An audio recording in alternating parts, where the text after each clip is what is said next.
In today's video, I'm going to be making a Bluetooth speaker from a wireless speaker kit and some scrap wood. The first step is to take it over to the router table and use a straight bit to cut a 1/4 inch groove so that way I can put a piece of ebony as an inlay into it. But off camera, I cut the 45-degree angles on the table saw and realized that I'd cut them in the wrong angle direction. So I had to come back to the router table, you'll see here in a second, and once the pieces are cut, put the groove on the correct side. So here I was testing it to see if I was going to get it right, because this is the inside that I'm routing at the moment. Once it was good, then I used the outside, got all the pieces together, and it's like Bob Ross says, it's a happy accident that nobody will know, other than the people that watch this and see what I just did. Then I cut the two pieces for the ends. I should really create myself a better push stick than that. And the easiest way to get a box to stay the shape you want it is to lay it out on a piece of tape. I prefer painter's tape, and here just line all the pieces up against each other, put your glue on there, spread it around, and then once you're ready, you just roll it up, and the tape helps keep the pieces from sliding and moving around, shifting, which is really easy for these things to do.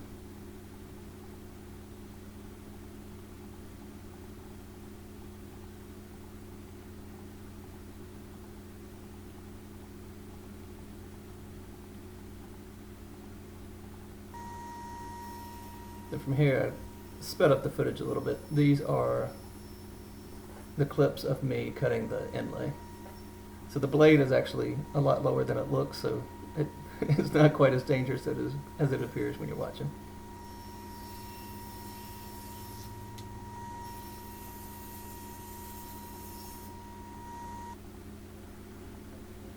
And then I didn't realize when I was showing the glue up that I'd actually drilled the hole before, so this is kind of out of place.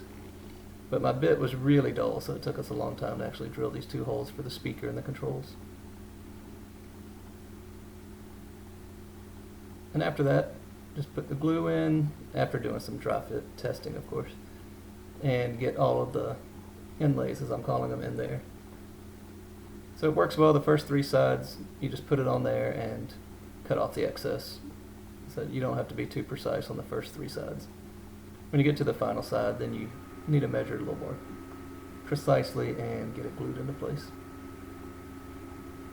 So after all four sides were cut and put in place, I just used a clamp on each side to hold it into place, let it dry overnight, and then the next day I came back and debated if I was going to use a chisel or a plane to cut all the excess, but instead I went the more dangerous route, which is not recommended.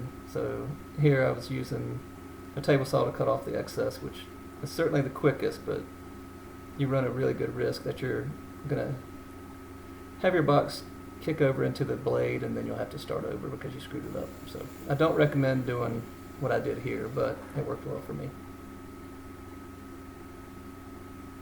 You can see what it looks like. So some sides get a little bit more of a cut than the others. That's nothing the sandpaper can't fix. So went through 3 grits of sandpaper up to 240 grit. And then the little bit of a gap that was here on the top, I just put in some wood glue and some of the dust that was on the table from sanding. Once this dries, you do want to make sure that you sand it again, because any finish or oil that you put on here will not penetrate the glue very well. And I like to wipe everything down with mineral spirits before I put the oil. So after the mineral spirits dries off, I used boiled linseed oil and applied it pretty liberally this time.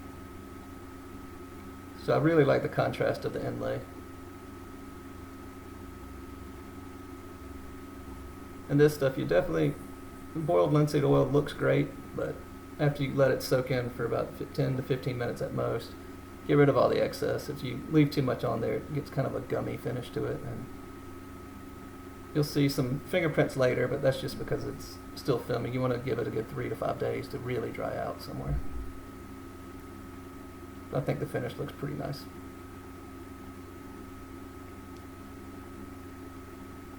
And again, not exactly the right order, but here you see the speaker was slightly bigger than the opening that I had, but I just took the Dremel, a little bit of sanding, and got the edges down. Then from there, I used some epoxy, placed that around the edge of the speaker and the opposite side of the controls, put it into place, and then just let that glue or epoxy sit overnight. So it's pretty straightforward, the instructions. You can put these in any type of container or box or any other thing that you want to use for these speakers. And here's a little trick for my epoxy. I like to put a marker on the bottle and the cap and then line it up that way. So the reason I do this is the part A and part B don't get mixed and then lock into your cap where you have to throw it away before you actually get through all you want. And here's the finished product.